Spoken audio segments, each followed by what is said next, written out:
The scareman of the board. Folks, welcome to Werewolf Radar, the world's premier paranormal preparedness podcast. My name's Jordan Dahl or something. Yeah, I'm Nate Balding. And oh shit, I forgot my real name. I'm Roger Norquist for now. Wow. Oh, DB Cooper. Anyway. Roger, your real name is just numbers, and you know it. It's a series of numbers that when you add them all up equal Roger. Today's episode of Werewolf Radar is brought to you by Monstroco Eye Cubes. It's time for a new shape of eyeball. Schedule your replacement today and see around corners with Monstroco Eye Cubes. What the fuck? I have a few questions.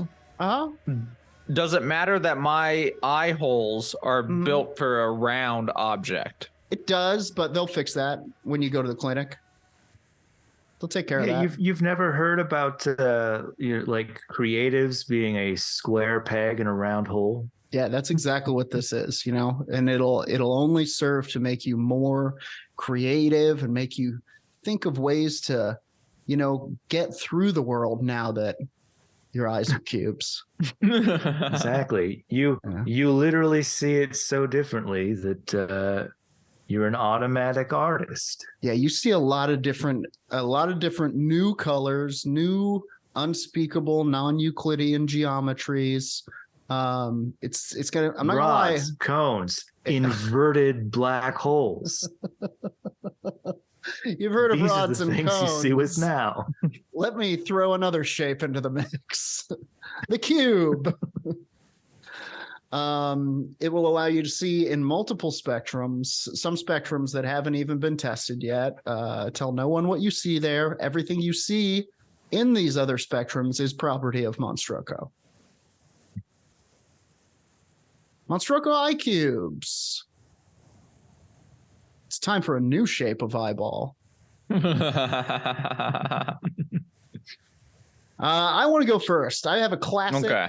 And I want the speaking skull, and I'm gonna hold it up to my lips, and I'm gonna blow across the top of the nose holes and make a signaling the start of my segment. This segment I'm calling "Don't We Love a Sea Monster," folks? Yeah, folks. Don't we love a sea monster? Well, we're not talking about sea monsters. We're talking about lake monsters in Don't We Love a Sea Monster, folks, today. Yeah, that's called a roller coaster ride, Roger. I'm emotionally all over the place. Exactly. I want to talk about Ogopogo. Y'all remember Ogopogo? Barely. Sure. He's one of those that really is like, I think of Nessie first. Yeah. Sometimes I think of Champ. And then Ogopogo's like right there, a real kind of C-list, not because of talent or capability. It's just the way that, you know, the chips fell. Kind of a C-list sea monster, if you will. If Ogopogo had been born like in a slightly earlier era, if we could have gotten Ogopogo, would have ruled the charts, you know. If we could have gotten Ogopogo onto the Paramount lot in 1932. This thing would have been all over the talkies, I tell you. And I don't want to start, but the Loch Ness Monster has that PR team. It's not fair. Look, the Loch Ness Monster has put in the fucking hours, mate. People like to say that it's all about the PR, and it's not. It's just not. It's the most talented monster working today. What's fun about that? I guarantee you, if we went to a pub somewhere, somebody would unironically say we could absolutely get in a fist fight over this within, I would say, 3 minutes of walking into that pub. Okay, we're gonna talk about Ogopogo because not a lot of people know about Ogopogo, and I feel like they need to. Ogopogo is actually a Canadian lake monster said to inhabit Lake Okanagan, and I will keep saying sea monster because, you know, what is a lake monster but a sea monster who's lost his way? I mean, don't we lake a sea monster? Don't we lake a sea monster, folks? Said to inhabit Lake Okanagan, or Okanagan Lake, as they call it. Beautiful spot in British Columbia, Canada. Some scholars have charted the entity's development from First Nations folklore and widespread water monster folklore motifs. The Ogopogo now plays a role in the commercial symbolism and media representation of the region. So the Ogopogo is on every fucking carpeting company van. It's on every plumber's ad in the yellow paper pages. You know, let us be the snake monster in your drains, that kind of thing. There's a little background on the situation. Lake Okanagan is the largest of 5 interconnected, mind you, interconnected freshwater fjord lakes in the Okanagan Valley, which means that this thing could be skipping from lake to lake, just saying. Named after the First Nations people who first inhabited the area, the Okanagan, it was created when melting glaciers flooded the valley 10,000 years ago. You know, the time of dinosaurs. It stretches for 127.1 kilometers. Anybody want to translate that to miles? 127.1 kilometers is... what, like 3 feet? Yeah, something like that. 127 Canadian miles equals about 80 standard it's British miles, the King's mile, if you will. 1 kilometer is 0.64 miles. Okay. It has a maximum depth of 762 feet. Pretty deep. That's not a fall that you survive. An average depth of about 249 feet. And Okanagan has frozen over during 8 winters in the last 110 years. Only 8, which bespeaks kind of a subterranean warmth, if you will. Yeah. Or at least subaquatic.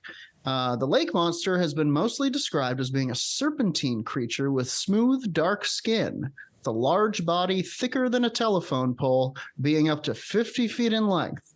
The monster is said to move at incredible speeds, coiling its body in vertical undulations, propelling itself with a powerful tail. Remind you of anyone? A gigantic eel. The eel ball. Correct. Or someone doing the worm. Etymology.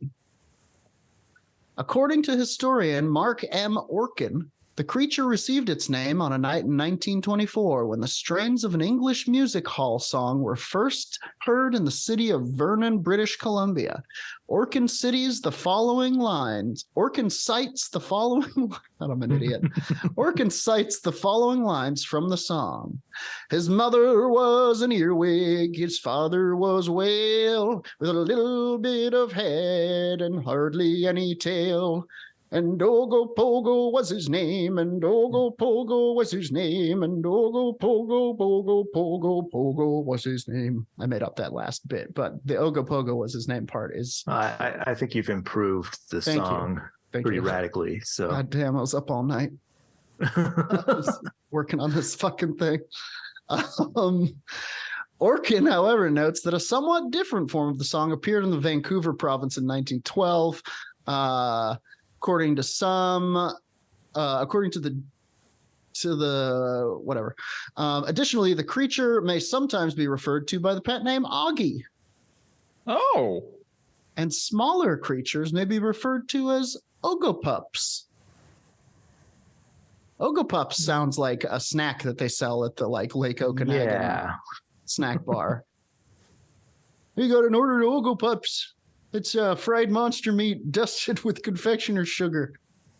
But it also insinuates that there's babies. They breed. There's a breeding population of Augies. Yes. Now, funnily enough, I'm going to share screen on this one because this is oh no, I can't. I'll drop it in the chat.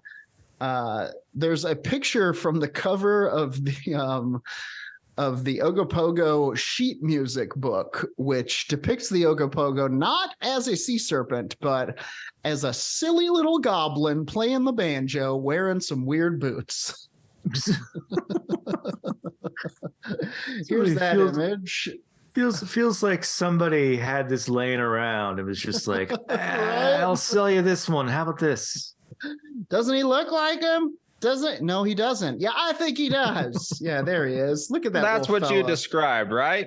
Yes, his little goatee. Look, he's got antenna. What's going on here? He's got a banjo, like you said. He's also got like hairy legs and arms. Like, why did we need to throw that in there? Wait, does he have some Nikes? He's wearing boots. Shoes. Those are like lambskin mod boots. That is exactly what they are. That is exactly what they were doing there. They were trying to hip him up a little bit, I think, and be like, hey, cool cats and kittens, can you get down with the Ogopogo song? Okay, blasting past that monstrosity. It's so funny that, like, I don't know, it's the first thing they say is it's like a serpent, and they told this guy to draw that, and that's what he came up with. Yeah, it's a serpent. See, have you ever seen a serpent? You can also listen to the song, the Ogopogo, from the album, The Funny Foxtrot, on the Wikipedia page for Ogopogo. And I recommend it. It's pretty silly. It's very silly. Too silly for me to listen to in the background, quite frankly. History, native origins. According to Radford, the Ogopogo is more closely tied to native myths than is any other lake monster. The Sequipem and Silix natives, Salish probably. Salish, yeah. It's spelled Sylx, which rules. Oh, right. Yeah. I was thinking of a different tribe that's further south. Right. Yeah, me too. Sioux. Anyway, apologies to anybody whose culture I'm apologies to everybody butchering. But you know what? Just apologies to everyone. Perpetuity throughout the universe. Natives regarded the Ogopogo, which they called Naitaka, as an evil supernatural entity with great power and ill intent. So this is no peaceful water sprite. This is a critter to be feared. The word Nahatik has various translations, such as water demon, water god, or sacred creature of the water. In native lore, Naitaka demanded a live sacrifice for safe crossing of the lake. For hundreds of years, First Nations would sacrifice small animals before entering the water. Oral traditions often described visiting chief Tim Basket, who rejected the required sacrifice, denying the existence of the demon. So Tim Basket comes up into the Sequipemk and Sioux Nation. He says, let me see this fucking monster, huh?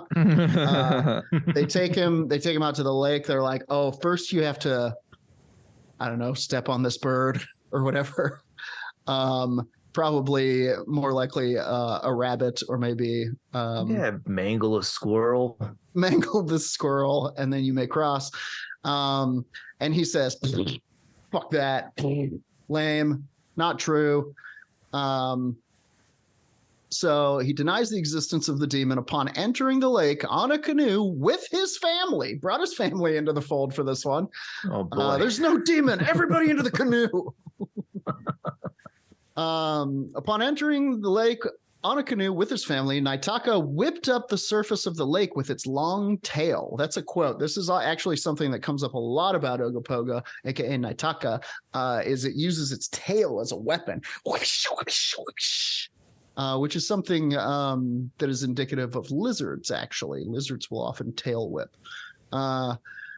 The canoe and its occupants were sucked to the bottom of the lake. The Naitaka was often described as using its tail to create fierce storms to drown victims. So it can thrash up the water to the point where it's like a whirlpool, or even a storm would occur. In 1855, settler John McDougall claimed that his horses were sucked down into the water too, and his canoe. The horses, what were they doing in the water? Have been swimming before he cut the line. Apparently, his canoe was getting sucked down into the water, but I don't know. He was fishing or something with horses for bait. I don't know. We'll look into this one. According to Pat Raphael of the West Bank First Nation, a member nation of the larger Okanagan National Alliance, the demonic view of Naitaka came about through miscommunication between Canada's early European settlers and the Sioux Okanagan people. To the Sioux, it's Nahaha Itku, a sacred spirit of the lake that protects the valley. So it's not exactly evil, but it is a protector. The spirit was said to dwell in caves under Rattlesnake Island, aka Monster Island. Which fucking rocks. What else is on there now? We need to do an expose on Monster Island, Canada. What he meant to say was that Monster Island is really a peninsula. Or caves adjacent to Squally Point. We're going to get out of here on some alleged sightings. This is from the Wikipedia page. Susan Allison's 1872 sighting was the first detailed Ogopogo account from a white settler. She was the first non-native person to live in the region, establishing relations with the native peoples. Why am I just imagining her showing up with like 2 suitcases and just being like, hello, I live here now. I'll be your neighbor. Whose tent do I sleep in? Well then, let's see this monster, shall we? While driving on Highway 97 in 1968, Art Folden noticed something moving in the lake. I can't really find anything more about Susan Allison's sighting. If anybody wants to Google that firsthand account, feel free. Susan Allison. While driving on Highway 97 in 1968, so we're flashing forward almost 100 years. Art Folden noticed something moving in the lake. He pulled off the road and filmed what he claimed to be footage of the alleged creature, showing a large wake moving across the water. Now, this is probably the 1968 Folden footage is probably what you've seen if you've seen In Search of Lake Monsters or any of those kind of, Unsolved Mysteries, 1990s, for teen television, shall we say. Folden estimated that the Ogopogo was 300 yards offshore. A computer analysis of the footage concluded it was a 3-dimensional solid object. Folden noticed, quote, something large and lifelike in the distance out on the calm water and pulled out his home movie camera to capture the object. A 2005 investigation conducted by Benjamin Radford with Joe Nickel and John Kirk for the National Geographic Channel TV show Is It Real? Love Is It Real, just for the record, utilized surveyor boats to find the actual distance of the alleged creature from the shore. They found that it was much closer to the shore than originally thought, resulting in a reduction of actual size and speed. They concluded that it was likely a real animal, but its size had been greatly overestimated, and that it was probably a waterfowl, otter, or beaver too far away to be identified. Or was it an Ogopup? Yeah, it's classic Ogopup stuff. All right, Absolutely. So I found a little video with it. I'm going to play it for us. Let me share the sound. Oh, okay. Of the visual? This is Susan Allison's Ogopogo encounter, or at least someone reading it. Yeah. Because I couldn't find it either. This was hard. To log, but this log appeared to be moving, and it was moving against the current. Here, in her own words, is what she thought she saw that day. The sun was shining and I stood on the cliff admiring the beautiful lake, when I observed below the harbor what at first I took for an uprooted pine. Then I observed that instead of floating down the lake with the current, it was coming rapidly up the lake toward where I stood. It passed the harbor and still came on with a swift undulating motion, just like a huge log in the water going the wrong way. Wow. For the rest of Susan's life, she was sure she had met the sacred spirit. Wow, crazy. I'm sure she met the sacred spirit. She's all like, it blew my mind, man. So was I. It's also strange that she would be like, it undulated like a log. Like a log going upstream. I don't know if you've been seeing logs. In the 1980s, a local tourism agency offered a cash reward for a proven sighting of the beast. Always great. Oh, God, I hope I'm in a town when this kind of flap goes down. Greenpeace announced that the beast must be filmed and not captured. The Ogopogo was listed as an endangered species. Nice. Greenpeace, the eco warriors? Yeah, you got it, man. This was like at the height of Greenpeace's, like, being the eco police of the world, which could have helped if they weren't such a bunch of assholes about it. Yeah. Anyway, let's raise enough money to fend off the millions of dollars in lawsuits we've incurred. Yeah. In 1980, around 50 tourists watched an alleged Ogopogo for about 45 minutes off a beach at Kelowna. Larry Tall, a tourist from Vancouver, shot some 8mm film, albeit for only 10 seconds. Some skeptics have suggested that it was only a pair of otters. In 1989, John Kirk reportedly saw an animal which was 10.7 to 12.2 meters. It's 35 to 40 feet long and consisted of 5 sleek jet black humps with a lashing tail. He believed it to be traveling at around 40 kilometers per hour, which in America, well over 700 miles per hour. On July 24, I'm kidding, obviously, it's 25 miles per hour. That's school zone shit. On July 24th, 1992, Paul Demera videotaped something or some things that were, quote, traveling just below the surface of the water at a fairly good speed, estimated to be about 8 kilometers, 5 miles per hour. A boat towing a water skier suddenly appears in frame and the skier falls into the water near the object. A literal nightmare. I can't imagine that. Good Lord. Yeah, it's not something that I Terrifying. ever want to envision. Fucking terrifying. Ugh. Within several minutes, Demara made 2 other videotapes, each showing what appeared to be multiple animals in the water. Benjamin Radford suggested that the creature was only several otters. People are really, I gotta say, like... They're really hard on this whole otter tip. And also, a 35 to 40 foot otter, I want to see that too. Please. And there's such a large... Also notable. Yeah, but I think overall, what they're saying is maybe the otters, right, if I'm right, are being mistaken as the humps of Ogopogo. Yes. And once again, this thing seems like a giant eel, like some Loch Ness Monster descriptions. Yeah. No arms, no legs, long body. God, could you imagine if it had arms and legs? Just buff arms, like it been working out down there, kicking along with those legs. He also notes that an FBI video specialist, Grant Fredericks, concluded the object very consistent with debris from a fallen tree in the water. He says that it bobs up and down. He also notes that the creature did not react to the water skier, and the skier did not seem alarmed. So, in August 2008, this is the last one.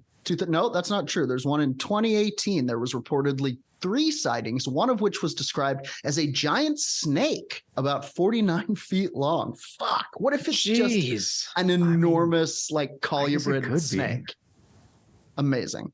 So this is the one from 2008. And this will be our last one. A local photographer, Sean Villoria, and his girlfriend Jessica Wiegers were sitting by the lakeshore of Peachland as she noticed a disturbance in the water. Sean, get up. It's Ogopogo, eh? Sean snapped one photograph, but his camera had died. Sean, you fucking clown. He wasn't able to capture more. Sean never publicized it, but described it as having black hump-like ridges. 8 days later, south of the original sighting, Sean pulled his car over to take a look at Highway 97 widening project, and Jessica spotted another disturbance. Jessica Wiegers with the fucking Ogopogo vision. I'm beginning to think that you're either the chosen one or you're making some of these up. Or you are Ogopogo, and you're trying to throw us off the trail. She spotted another disturbance, if you can believe it. He snapped 11 photographs of the unknown object as it was surfacing near a boat. However, Sean has only shown 3 to 4 images to the public. What is your deal, Sean? They want money. Maybe he's concerned about his artistic integrity and felt that only 3 or 4 of those in the series actually merited any sort of audience. Captured the monster's essence, right? One of them shows a tail or neck-like object surfacing the water, while others show the back and head of the creature. Sean estimated the creature at being 18 to 20 feet long, estimated from the boat in the background. The photos were examined by many local experts. Chris Bull, who ran the local fishing department, now that's who you want to talk to, and cataloged every single species of the lake, concluded it didn't look like any known animal of the lake. A biologist noticed the black/red texture was possibly a different creature or pollution. Members of the show Monster Quest also examined the photographs and found no evidence of tampering. The photos wouldn't be shown to television until 2009 on Monster Quest's episode Lake Demons. Valoria would end up making a little Ogopogo statue off of a plesiosaur. In 2011, a cell phone video captured two dark shapes in the water. A suggested explanation is that the video shows two logs, you guessed it. Radford and Ellis analyzed the video for Discovery News and concluded that the video quality is poor and the camera is shaky, but a closer look at the 30-second video reveals that instead of one long object, there are actually two shorter ones. They seem to be floating next to each other at slightly different angles. So this sounds like we got some logs here.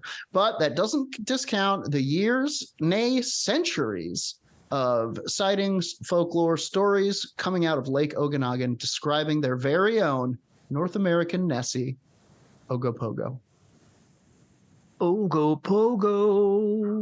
So I hope this inspires you to Ogopogo to the polls and vote for Ogopogo for president of Canada.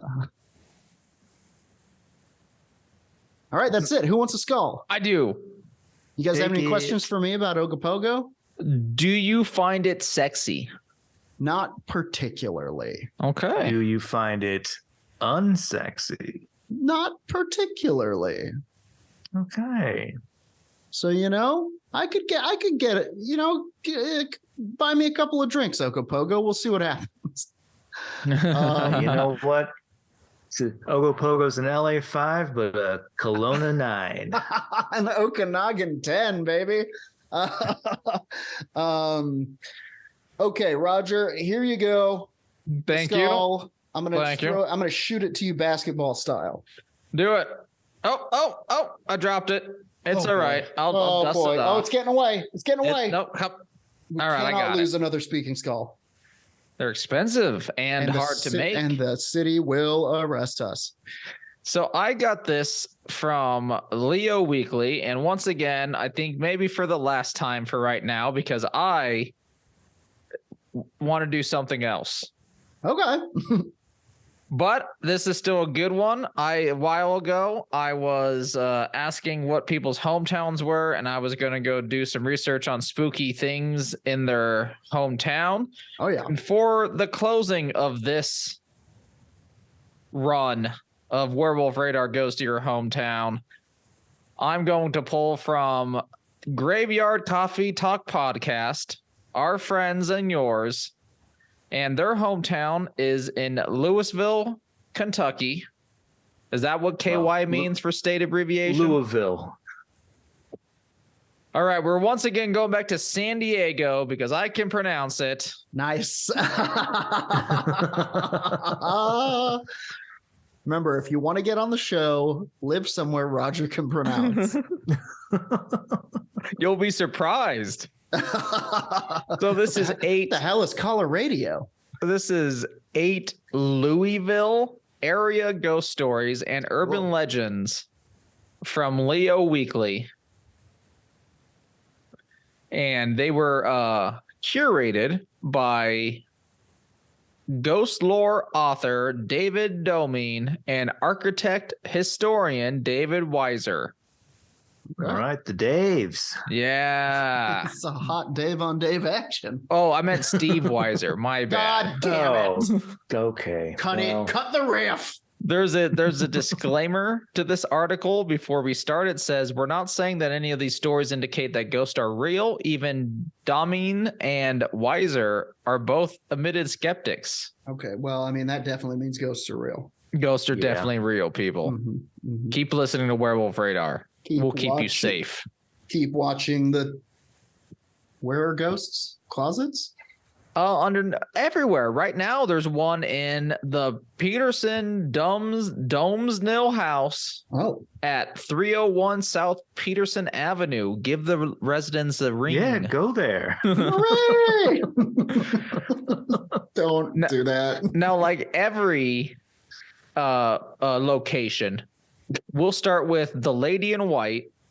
Every location's got one. That is so funny. Legitimately, it's also not even funny. It's more terrifying that like this archetype just seems to pop up everywhere. The ubiquity of these particular spooks. This one's name is Carrie Lindenberg. Oh, good ghost name. And this haunting is supposed to be very nice. Oh. Carrie Peterson Lindenberg died about a month after giving birth to triplet boys, all of whom died at birth. Oh, come on, Pat. Come on, the past. She now apparently haunts in a good way the Crescent Hill neighborhood near the Peterson Domesnell house. When a child is lost, she will guide them to the steps of the house and tell them that their mother will be there shortly to bring them home. It's happened many times. Don't supposedly, worry, children. If you get lost, the ghost woman will find you. All right, moving on to the next. We have the ghosts of Waverly Hills. What? Sanatorium. The Disney Channel show? Oh, okay. What is that? Waverly Way or Waverly Place? Waverly Place. The Wizards of Waverly Hill Sanitarium is a terrifying new series on Disney Plus. And this is the spin-off Ghost of Waverly Hills Sanitarium. Mm-hmm. All right. This is the one where they were crushing up walnuts and putting them directly onto people's exposed brains, right? This famously haunted institution was once a hospital for tuberculosis patients. It's been featured on Ghost Hunters twice. Mm-hmm. Ghost in residence. They had to go back for their keys. Ghost in residence include a nurse who committed suicide and a little boy who plays with a little rubber ball and many victims of disease. Interestingly, Domine said he has been on several visits here, both during the day and overnight, and he's never encountered a spirit. Because he just doesn't want to. I'm blaming him. He's not open to it. Yeah. He could be like a me situation to where like if I'm there for anything and I'm working or some shit, I will not get bothered. Yeah, there's also a specific breed of person. We were talking about this, I think maybe on the last episode, who has like seen a ghost and has experience with it, but they don't believe in ghosts because believing in ghosts means that they're coming for you. Yes. Even though well, maybe this ghost will come for you. Avery at the Pink Palace. Oh. The strip club? No. This is the one at 1473 St. James. These all sound like Disney Channel shows. I think they're written for that type of like idea. Sure. Another friendly ghost, no, not Casper, but Avery, who allegedly lives in the Pink Palace, a mansion on old Louisville that used to be a gentleman's club and casino. Casper. Yes, it's Pink Place, the strip club. So yes, Nate, this is the gentleman's club and casino, the Pink Palace. Yeah. This tall score one for the Purrs. This tall, strapping Southern gentleman allegedly appears to warn residents of imminent dangers.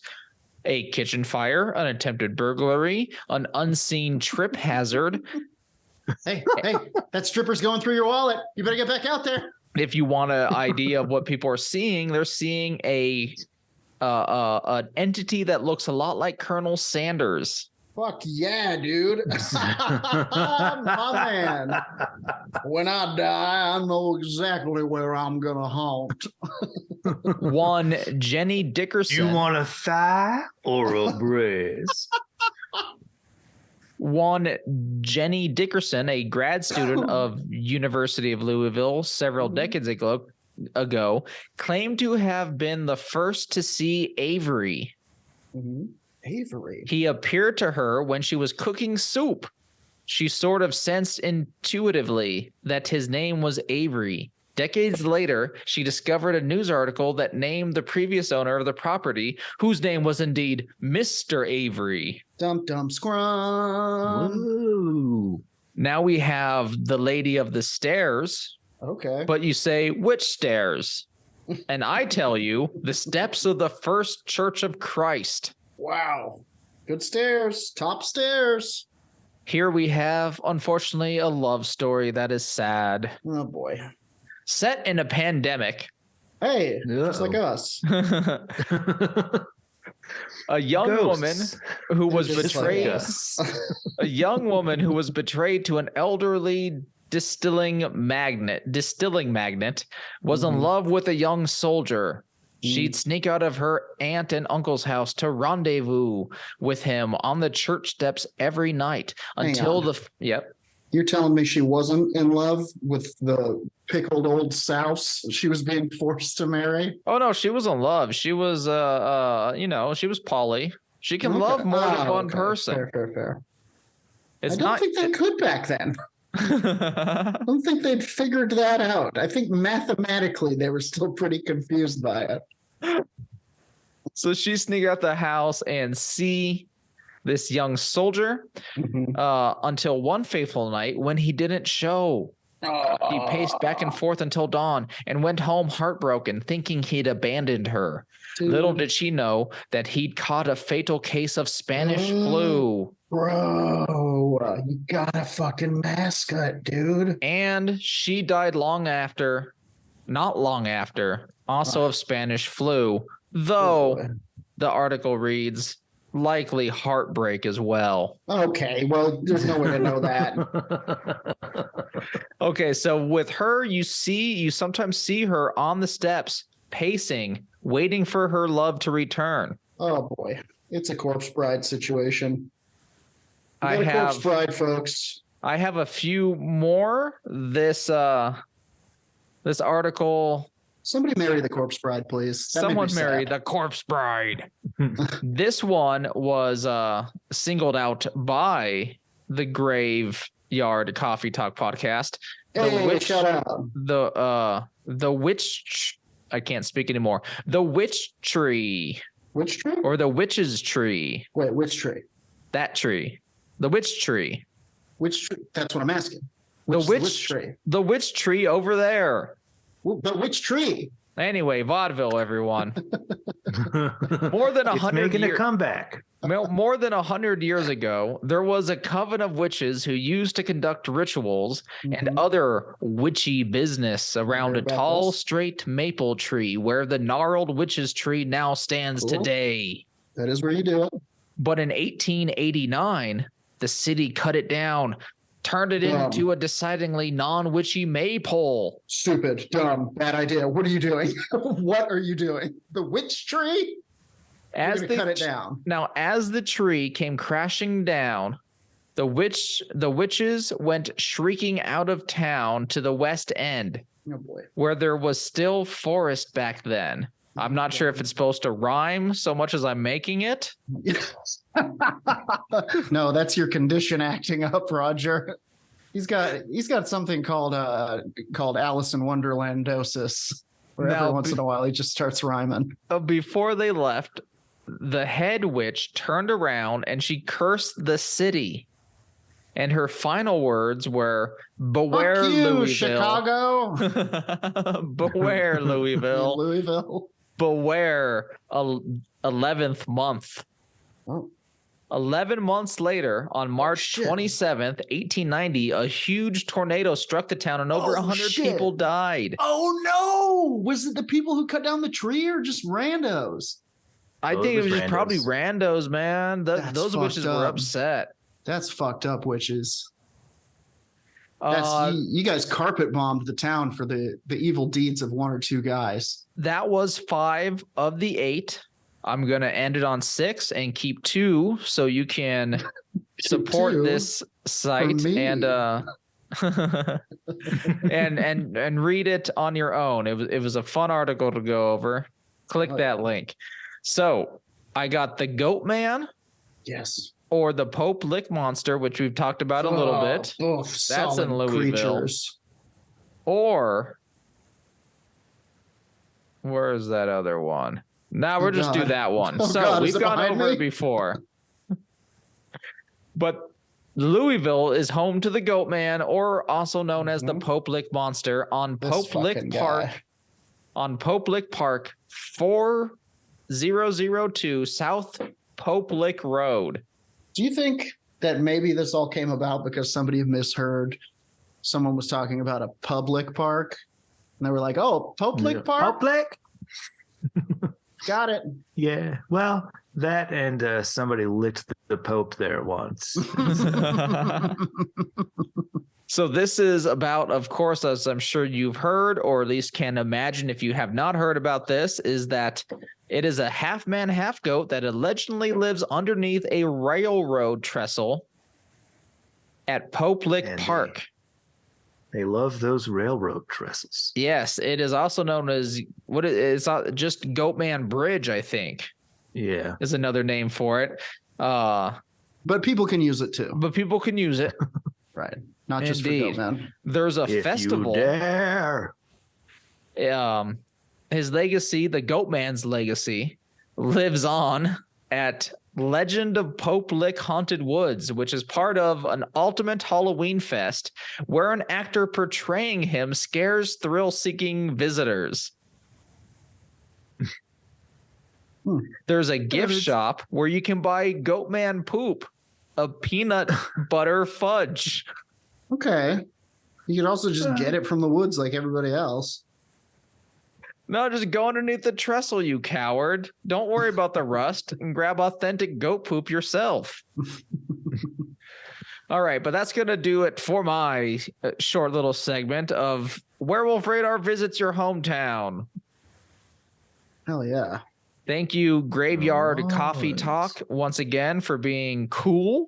Yeah, everybody go listen to that podcast and give them 5 stars after you've given us 5 stars. After you give us 5 stars. And if it comes down to either giving them 5 stars or giving us 5 stars, give it to them. Just kidding, give it to us. Yeah, give it to us. Don't worry. Say you gave it to them, but give it to us. Give me your stars. All right. I'm passing that skull on to you, but I'm doing it safely. I don't want to drop it again. And I almost lost it. All right. At someone in an alley. Give me your stars. Give me your stars.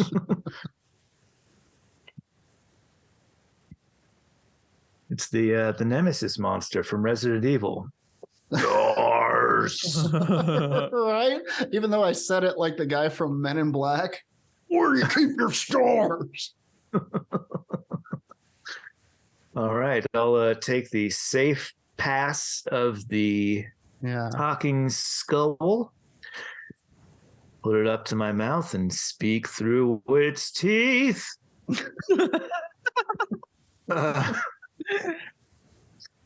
I've got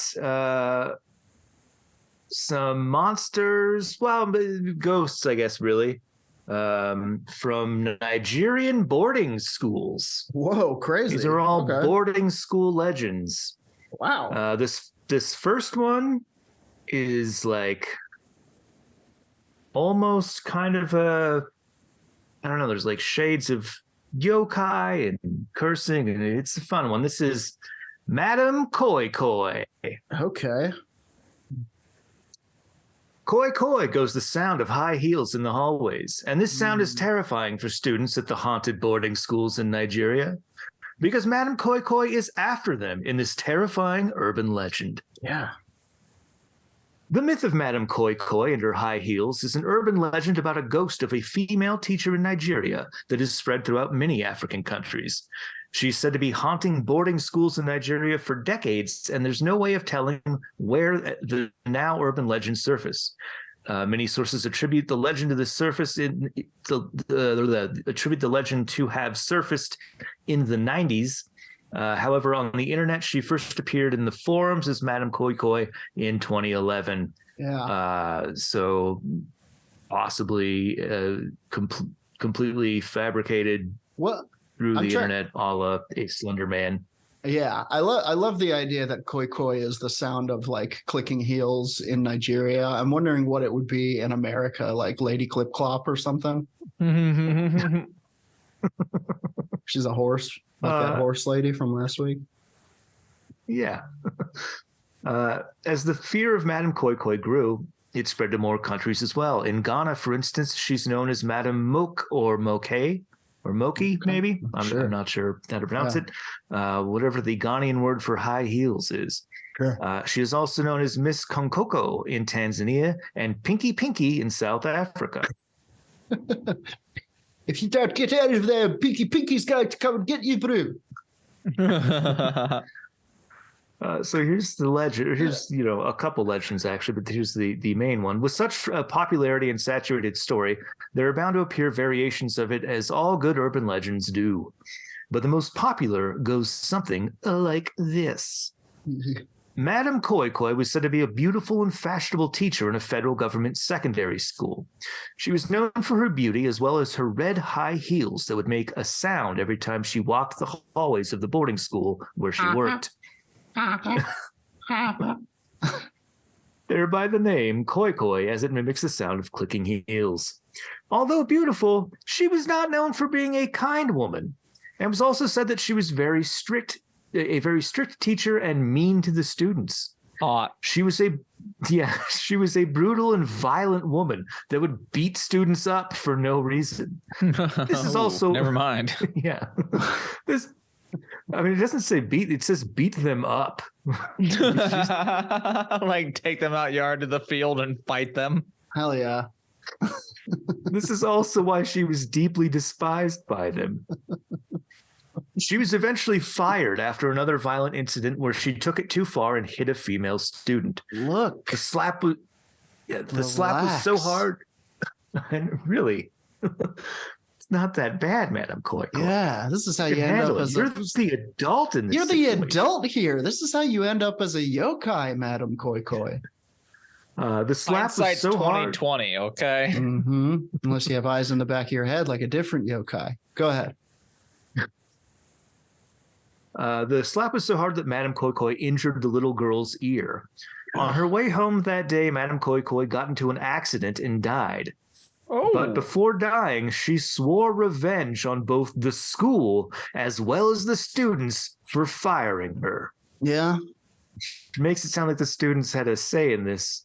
Yeah. I doubt they did. They did because they fucking snitched. Yeah, well, and fair also enough. in the mind of a narcissist, it was their problem for being so poorly behaved that she had to beat them up.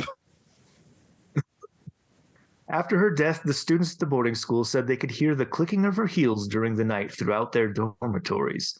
Even today, the story persists, and it is told between frightened students that Madame Koi Koi comes out in the night to haunt the students that wander out of their beds. Yikes. That's frightening. Here is another one.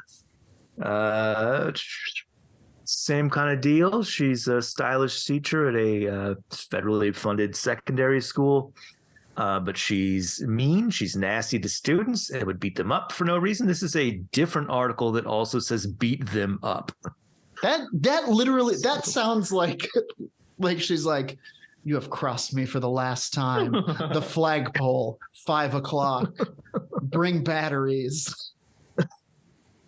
There's another. She's also said to be a very wicked teacher who would flog her students every chance she got.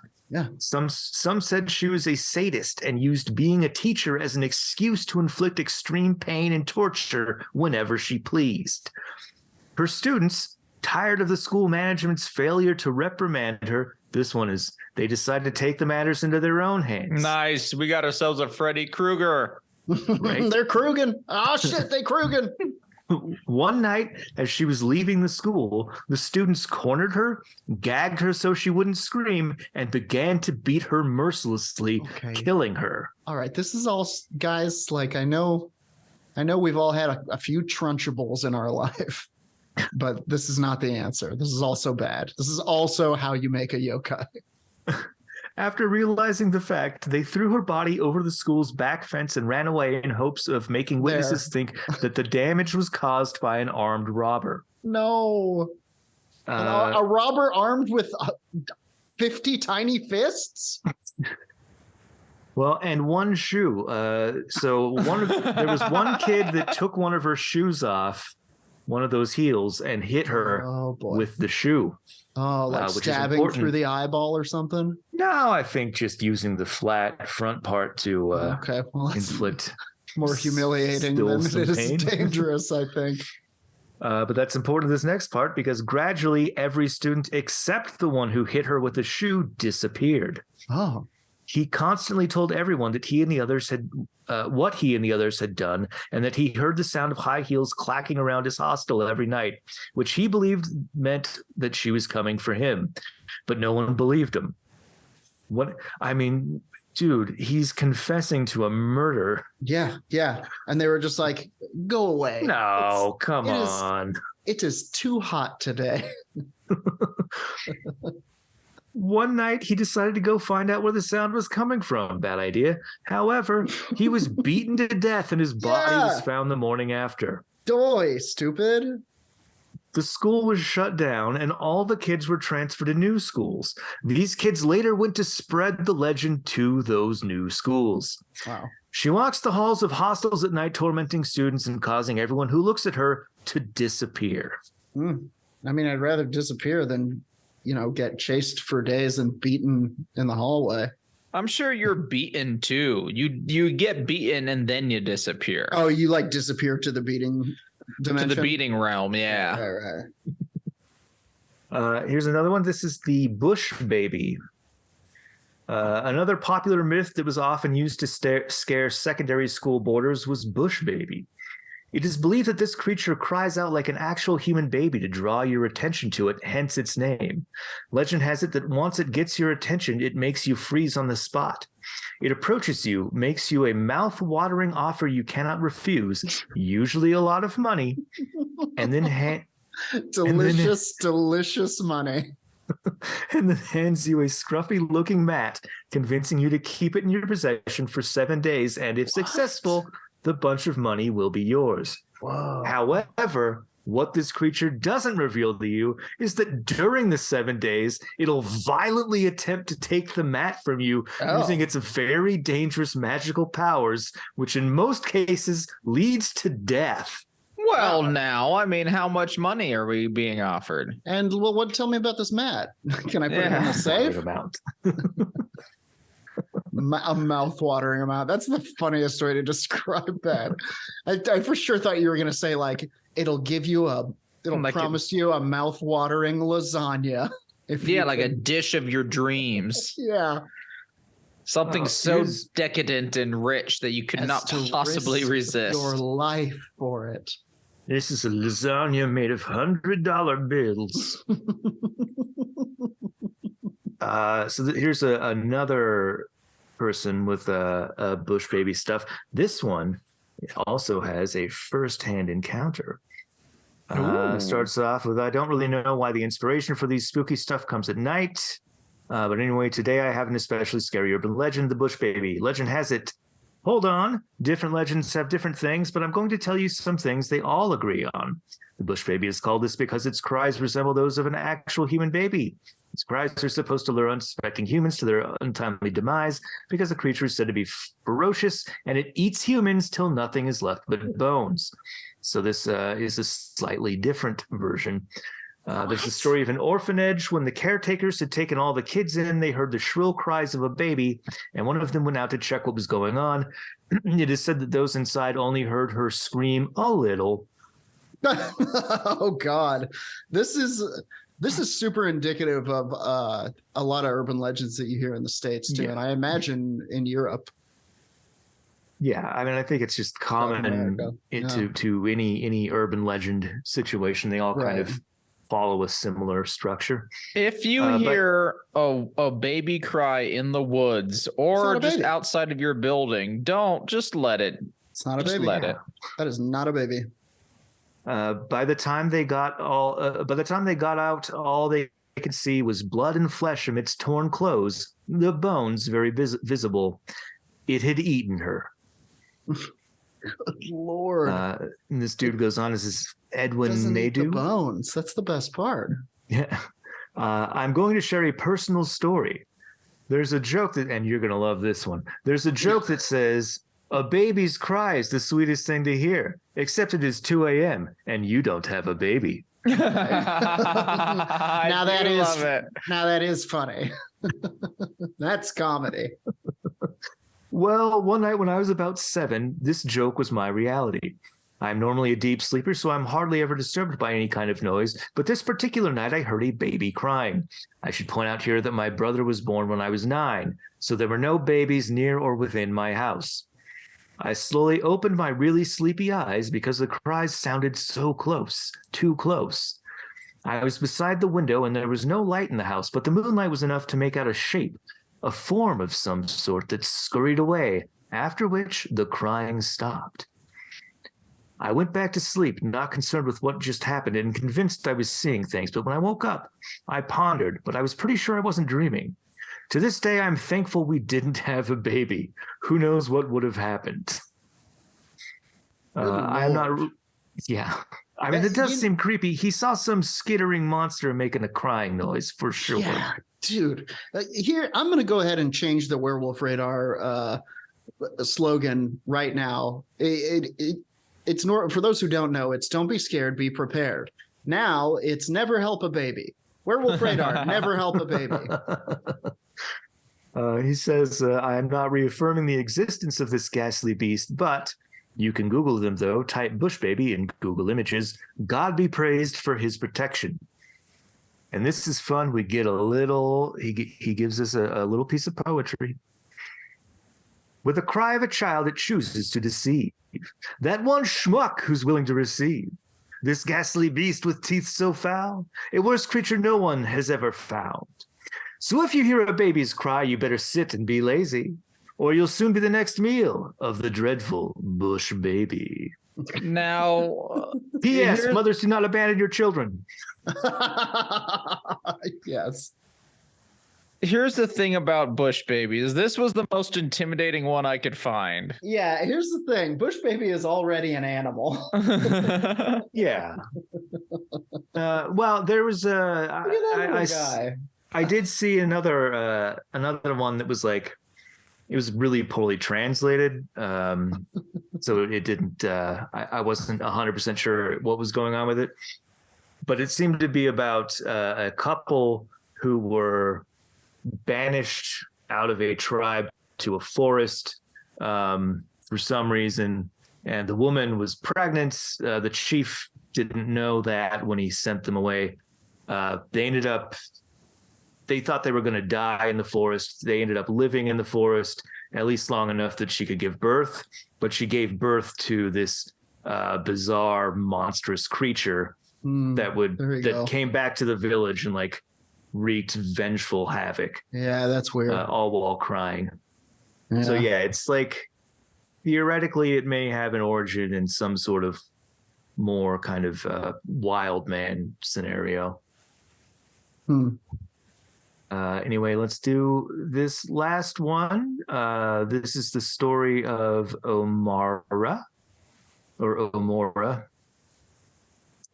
Today is a day of folklores, and I'll be taking you down memory lane with lots of folklores. This page says opera.news. There's not a lot of folklores. It's just this one. Anyway, the story goes like this. This happened in a particular school that the tale refused to say. Not exactly a ghost, but it is believed that there was this schoolgirl who always had the finest, most beautifully made and neatest hair. In this very school, her hair was always made new every day, and she became known as the girl with the neatest hair. However, when asked who made her hair, the girl would reply and say it was very shy. It was a very shy and quiet friend of hers who was too shy to talk to people. When she was asked to show the people who this girlfriend of hers was, she vehemently refused, saying the friend will be angry with her. Oh, I also read one. I don't like this. Yeah. Yeah, I also read one where it wasn't a friend. She just flat out would not tell anybody how her cornrow braids were made so perfectly every day. Well, it got to the point that people got tired of asking and dropped the subject. Nobody bothered to know who made her hair again, until one night, one of her roommates woke up in the middle of the night to go and ease herself and saw the girl carrying her head on her lap and plaiting it. Oh! The student let out a scream and collapsed. When she was revived and asked what happened, she recounted what she'd seen in the night. The tale continued that was the end of the girl in the... Sorry, this is another sort of poor translation. The tale continued, and that was the end of the girl in the school. No one ever saw her again or knew what happened to her. When they tried to trace her, there was no record about her background. That was how the girl disappeared from the school and was never seen again.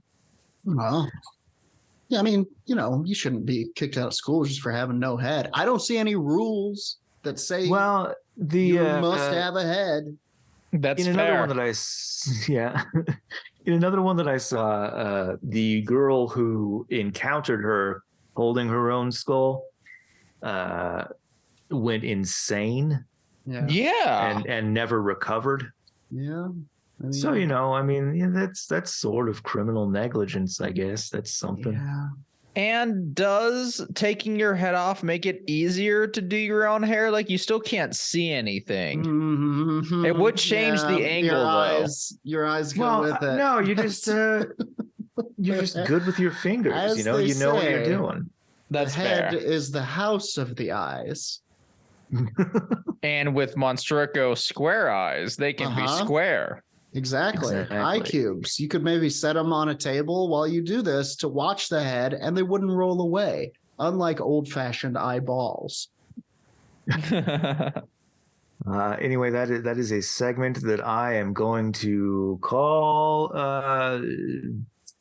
Nigerian boarding ghoul. Okay, nice. I was working on boarding. I was like, hoarding school? No, there's nothing there.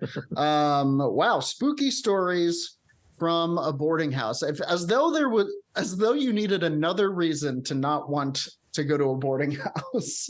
Like, kids in America will be like, oh, I don't want to go. It seems strict and the food is bad and I won't see my friends. And kids in Nigeria are like, I don't want to go because of the my horrors. roommate takes their heads off. Yeah. It is a fucking Howl's Moving Castle of Terrors, this boarding house. Well, and I mean, presumably this is kind of like a middle class and upper middle class situation, which is, they're not getting haunted enough, honestly. The semi-wealthy. Yeah, only the super wealthy private schools can afford to call in the Ghostbusters. Folks, that does it for another episode of Werewolf Radar. We're glad you could join us. We're glad you're here in the day or the night or on break from your job chasing spiders out of crawl spaces. I don't know if you're chasing them out. Maybe you're keeping them. Nobody will know if you sneak a couple of spiders for yourself. We thank you so much for your continued support of the show. Shout out Cheesebot. Shout out Janet Bravo for coming and kicking it in the Zoom room while we discuss these many crazy things that we discuss every Sunday. If you are a Dark Council member, you can come and do the same. Hang with us in the Zoom room. We'll say what's up. You'll see the pictures. You'll hear the goofs and gaffs that get cut out of the final episode, I think. And you 6 of them every episode. 6 random goofs and gaffs. Mm-hmm. And the rest stay in. The rest we keep. Those are for us. You can't take them away. And more than that, you'll help keep the show afloat. Your support helps us pay hosting fees. It helps us keep our equipment updated and running, and it helps us make some merch and some different products for you and stuff like that. If you want to become a Dark Council member, you can go over to patreon.com/werewolf radar. You can sign up to become that and then join us join us in the inky darkness of pre-production.